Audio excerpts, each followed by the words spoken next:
on from the general principle of the Reynolds transport theorem and the specific cases where we develop the equations for the mass balance on a control volume and the momentum balance for a finite control volume. Now we need to think about what are all the simplifications and what are all the considerations that go into problem solving. Like how do we actually solve a fluid mechanic problem using mass balance and momentum balance, and how do we extract quantities that are of interest to us. So let me rearrange a few things here.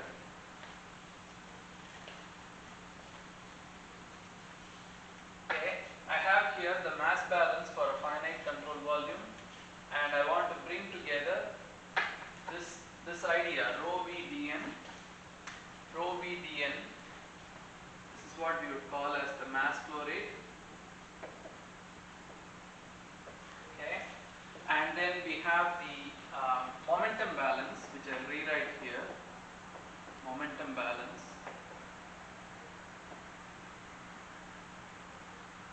for a finite control volume. That would be sum of all the forces that act on the control volume is equal to the rate of change of the momentum rho v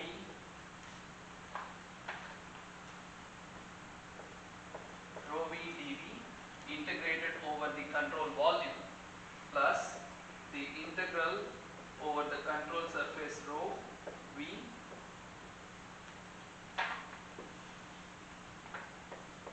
dot n dA. This term here is the momentum flow rate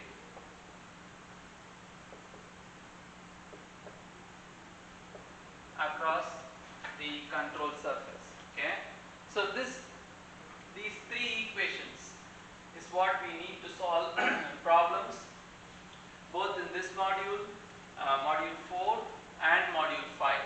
Okay, so this is what we are trying to develop. Okay, now what do you have, or what is the simplification that you can do for steady flow scenarios? You have a steady flow. What that means is you have a control volume. Nothing changes within the control volume with respect to time. That is, a steady flow means the quantities of interest are independent of time, or there is no rate of change with respect to time. So this mass balance simplifies to 0 equals the integral over the surface rho v dot n dA. So the first simplification is the unsteady terms are 0. So I am going to write sum of all the forces on the control volume is equal to integral over the control surface rho v dot n dA. Okay, that's the first simplification that you can do only in the cases of steady flow. Okay, so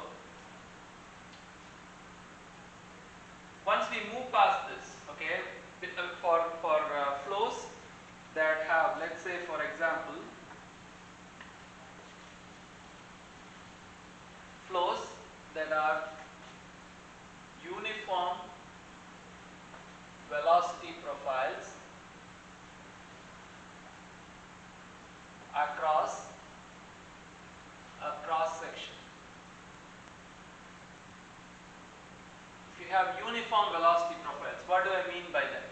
Let's say for example you have a pipe, okay, and out comes the fluid from the pipe, and let's say this is an outlet to the pipe.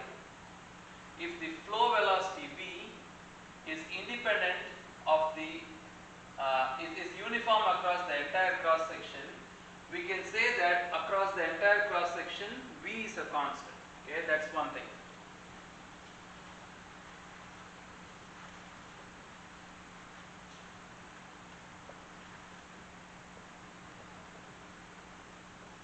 Okay, we have v, right? So v is a constant across this cross section. Now I have this area, So this is a cylinder, like let's say the cylindrical tube.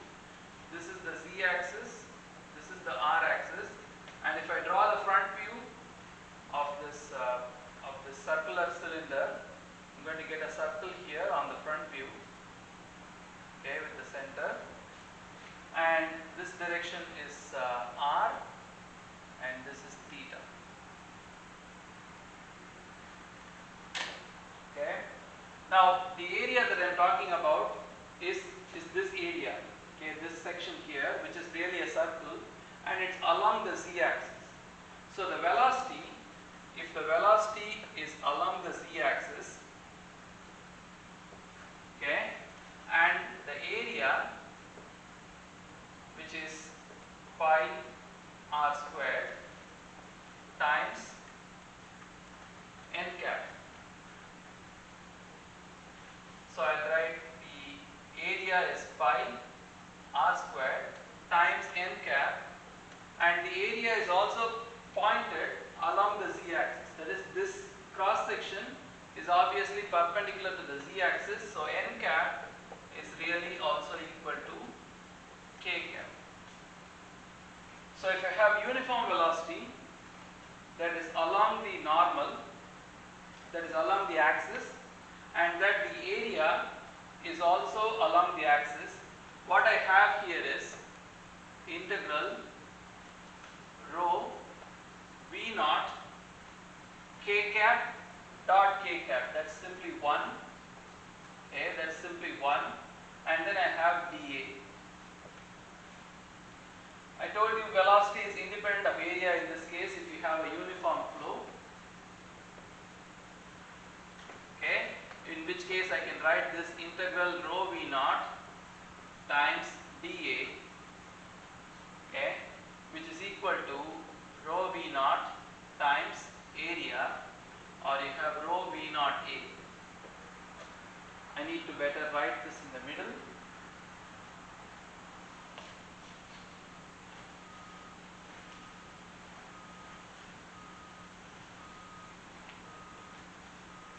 So I have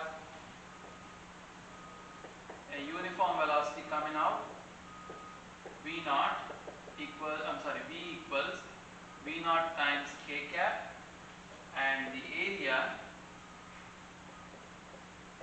is n cap. So I have the mass flow rate across this section. I'll call this section 1. Mass flow rate across, or instead of calling 1, let me call this AB. Across the section AB is integral rho v dot n cap dA, and n cap is always drawn as an outward drawn normal. So I have here, if this is an outlet, velocity is pointed out, area is always pointed out. So I'll write n cap is always drawn as an outward, always drawn outward from the area. That is, if I have this to be my area, I draw it outward from the volume, outward from the control volume. So if I have a control volume whose shape is like this, like a potato shape, if I choose this as a path, as an area where flow gets out, the normal to this surface is this. If I take this surface here, the normal to this surface would be this way. It's always drawn as an outward drawn normal. Okay. If this were an outlet, your velocity is also pointed this way. If this were an outlet, if this were an inlet, then velocity would be pointed this way. But area is always pointed outwards. It's always an outward drawn normal. So if I have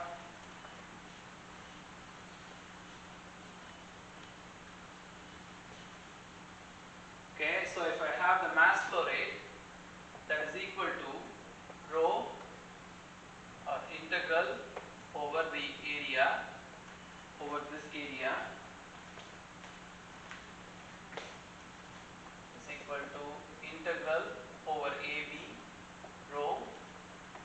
naught times k cap dot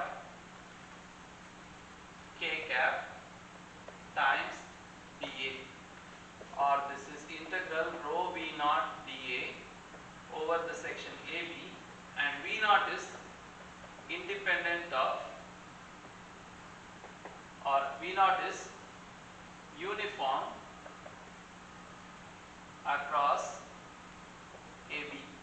If I say this is uniform across AB, which I can just presume for illustrating, I'll write rho v naught times the integral of dA, which is rho v naught times the area of cross section AB.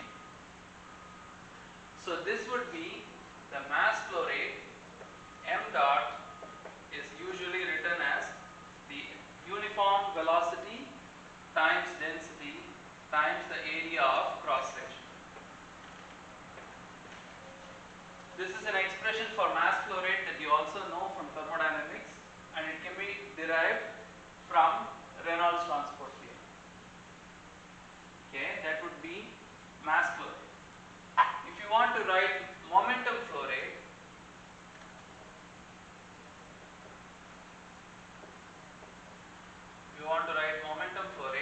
you can go through the exact same logic, okay, where you had v dot n, you are going to have rho v times v dot n dA. Instead of a simple velocity, you are going to have velocity times velocity dot n. Okay, you can also derive momentum flow rate, and if you do this, this is going to be rho v naught squared times a along the z direction. Momentum is a vector, so that's why we get this k cap. And what I actually ask you to do is try to derive this as an exercise. Here is how you would begin. You would write rho v bar v dot n dA and integrate this over the cross section. And you do know that the velocity is v naught times k cap, and n cap is also along the z axis. And from that, you need to end up with rho v naught squared times a times k cap. Okay. Other situations in which we try to apply this will come up as we do examples, but what we need to be clear is that this statement for the mass balance and how to choose the control volume and what is the direction of the normal locally. Okay, locally we need to choose it in such a way that you can evaluate this dot product and then evaluate the integral. Okay, so let me summarize here a couple of things.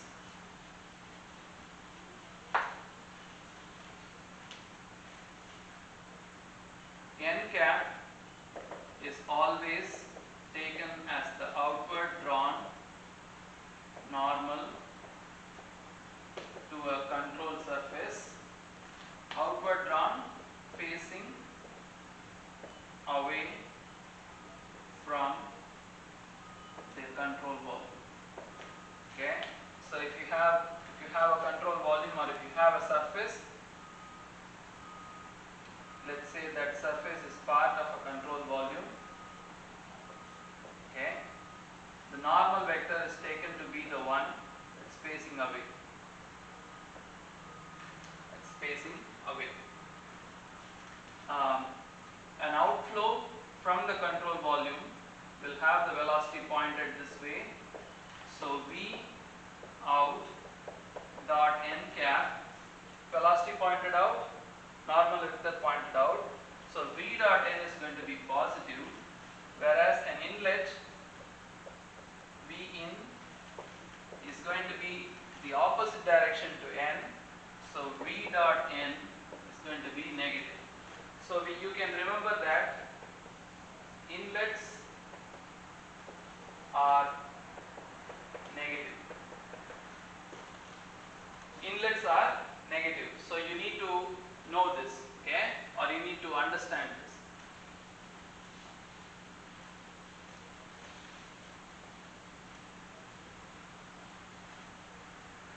When you try to evaluate the integral over the control surface, okay, rho, V, or it can be any quantity, it can be B. B can be either 1, which is mass balance, or B can be 1 or mass flow, or B can be V, which is momentum flow,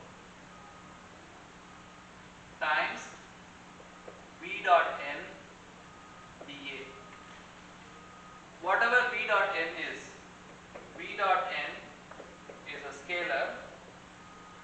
It may or may not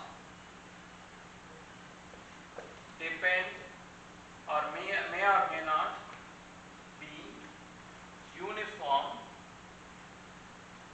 across the cross section. It may or may not be uniform across the cross section. That is, if I have this cross section, or if I have a certain cross section here,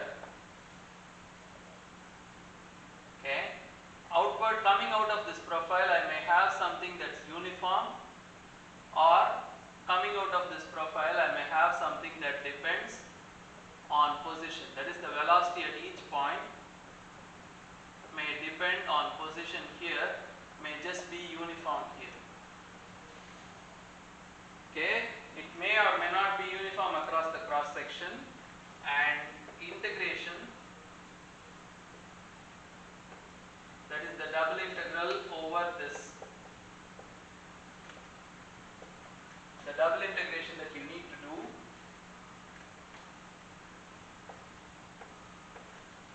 should be done accordingly. You need to be careful. If all these are constants, you can pull them out and just write this as area times all these. If they are not constants, if they depend on position, you need to do the integration carefully, and we will see examples how to do this. Okay, so this quantity here, okay, you can easily evaluate it if you know what is the variation, and then you can try to calculate the flow rate of either mass or momentum. If B is 1, that's mass flow rate. If B is V, that's momentum flow rate. Remember that momentum flow rate is a vector. It has to come with, it has to be specified with the direction. If you just leave out the direction, or then don't tell along which direction, that's incomplete. And of course, mass is a scalar. Okay, so module 3 or chapter 4 is really a way to set you up with several concepts. One of them is the Reynolds transport theorem. Okay, we'll call it RTT, Reynolds transport theorem. The other concept is the one that we saw earlier, the definition of velocity field, streamlines, streak line, path lines, what is acceleration, what is material derivative, okay, and then we saw what are streamline and normal coordinate systems, and what is the streamwise component of the acceleration, and what is the normal component of the acceleration. We saw all this in this module. Okay, module 4 is where we apply all of these, and especially the streamwise and normal component that will show up in module 4. Okay, and then the application of the Reynolds transport theorem for mass and momentum balance, that will be module 5.